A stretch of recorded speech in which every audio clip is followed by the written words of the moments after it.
Hello, you divine souls having a shit experience here in 3D. How, or not? Hey, or not? I'm not having a shit experience, but I think I probably am, actually. I probably am. I'm watching a shit experience. I'm having a nice one and watching a shit experience. You probably feel the same. So, today I'm talking about manifestation. I'm talking about the split, and I'm talking about something that's going to happen that's going to help the split to speed up a bit. I'll tell you all about it on the other side.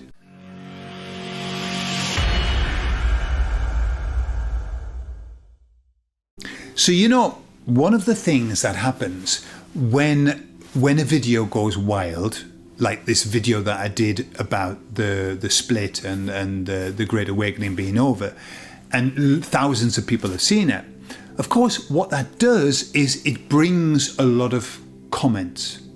Okay, not all of them nice, because I'm accustomed, with my little 1,000 people that watch my videos, all 100% likes. I always get 100% likes, and all the comments positive, thank you, and lovely, and hey, I'll tell you something, and blah blah blah. That's what I'm accustomed to. And then suddenly, comments like, "You don't know what you're talking about. You're with the devil. You're talking about this, that's a load of rubbish. As soon as I heard you mention this, I turned the video off." All of that. And you just think, oh, what a shame. However, it's the price that must be paid for the 15 minutes of fame that video gave me. Since then, they've settled down again, back to normal. So one of the things that the emissaries have been talking about is the split. And what they said is that you won't know that it's happening until it's happened. And in retrospect, when you look back, you go, oh, wow, all right, it was happening. And so, because of that, there's no way of proving it. So lots of people were saying, no, I don't see it. I'm not seeing it. But lots of people were saying they're seeing it as well. It just depends. It depends. So the emissaries were talking about that. And they reminded me of the expression, I'll see it when I believe it. Which is not the way that we say it. Normally we say, I believe it when I see it. But actually, there's method in their madness. When the emissaries are talking about the split, and this is what they said to me, we're talking about the split happening. Because when we say that, people are going to start looking for it. Even though we say you won't be able to see it until it's done, until afterwards, people are looking for it now. And the looking for it, and that expectation brings it about. Okay, so it's kind of like, and they've done the same with the Great Awakening. When they were talking about the Great Awakening, oh my God, so many people were saying to me, it's not happening. The Great Awakening is not happening. And I'm saying, well, they say that it is. No, it's not. And I remember a few comments from people who had initially said it was not happening, to then send me a message saying, by the way, I'm starting to see it now. Okay, now we know that we have the Reticular Activating System inside of our brain, which looks to filter things out and to bring things into our awareness. And so when you say, I'm going to start watching for the split, boy, you're going to see it. You're going to see it. You're going to see proof, okay? However, the emissaries were intimating that when you look with expectation, not only do you see it because it's there, you create it too. Now, is that true? Is that true that your expectation creates something? Well, in my lived experience, is that what they say these days? It's horrible. I hate it. It sounds woke. In my lived experience, in my life, from what I've seen, yes, it does. I've manifested some beautiful things into my life, and I've lived in poverty, in a lack. I've lived in the worst conditions. I lived for a year. I was homeless.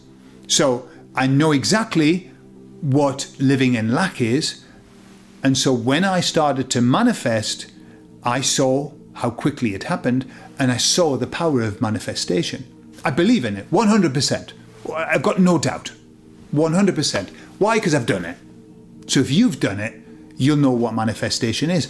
I also manifest some horrible things in my life too. I believe in that. However, I'm going to say something about manifestation before I get into this really interesting information. Manifesting positively is 1,000,000 times stronger than manifesting negatively. Okay? That's great news for us because we have so many negative thoughts, that if they were as powerful as the positive thoughts, we would manifest horrible stuff into our lives all of the time. Our lives would be shit. Even the most positive thinker would have a shit life because you can't help but have these weird little negative thoughts. You know, what if? Oh my God. Ooh, imagine what would happen if, right? No, negative affirmations have very little power. However, they are used by the baddies, and they use them in a numbers game, in volume. If they can get, supposedly, right, and I've got my massive doubts about how many people are living in this plane at the moment, 8 billion apparently, and it's not really billion. You know, that's the exaggerated version of a billion. It's not a billion.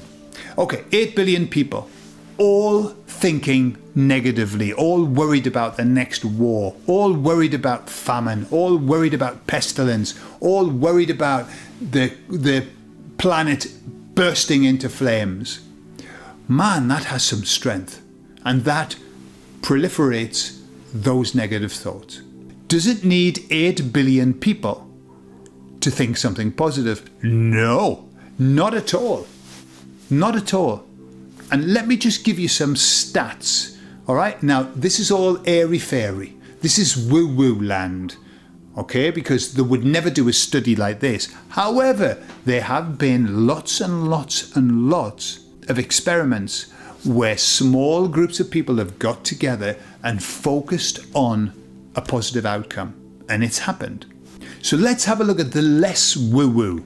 The less woo-woo. Okay. There's often a rule cited which is called the 3.5% rule. What is the 3.5% rule? This is that when 3.5% of the population engage in sustained non-violent action, it's likely that the status quo will change. 3.5%. So 3.5% of the population getting together and I don't know, talking about what they want. Okay. Another line of research suggests that when 25% of the population get together and are focused, change happens. Right, which ties in beautifully with what the emissary said to me about how many people have woken up or in the process of waking up, and they say between 30 and 40%. Okay, of people not all awake, but they're in the process. However, there have been numbers of experiments where people have got together and meditated in a group with the intention of creating something.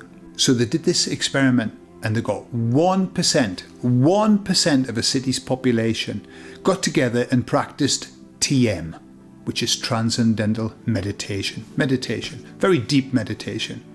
1% of the city.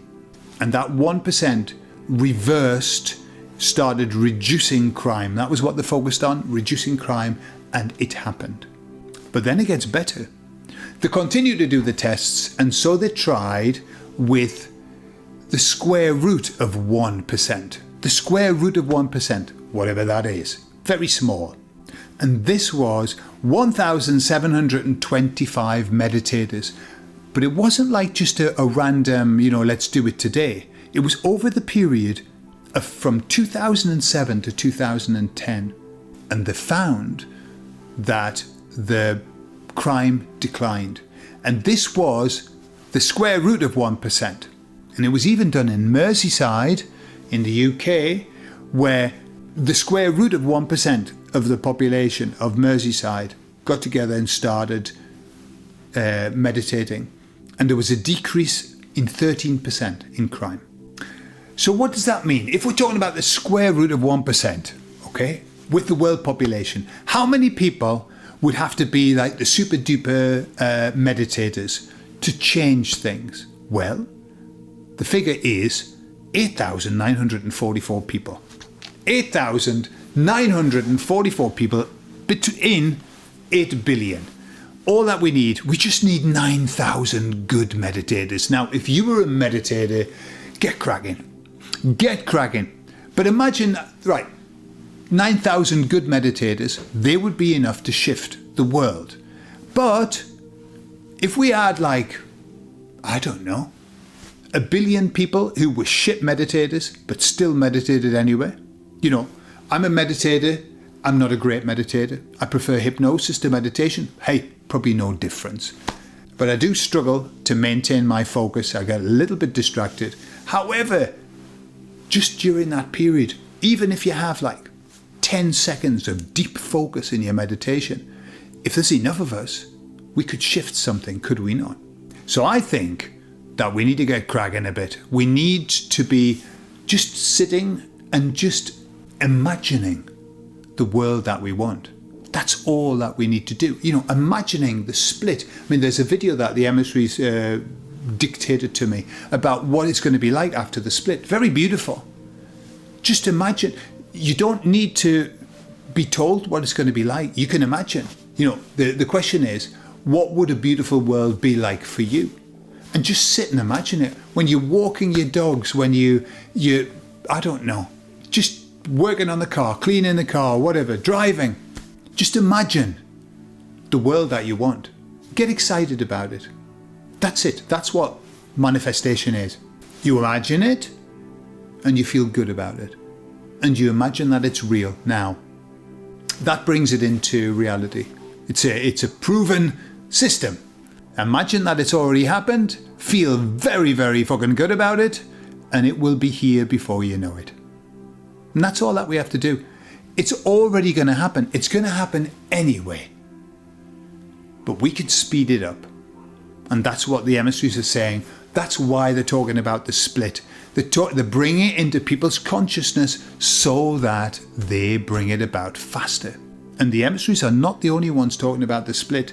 I'm hearing it from a lot of people who are coming from a lot of different backgrounds. It's happening. It really can't be denied. But if we get excited about it and we start watching out for it, we'll bring it about faster.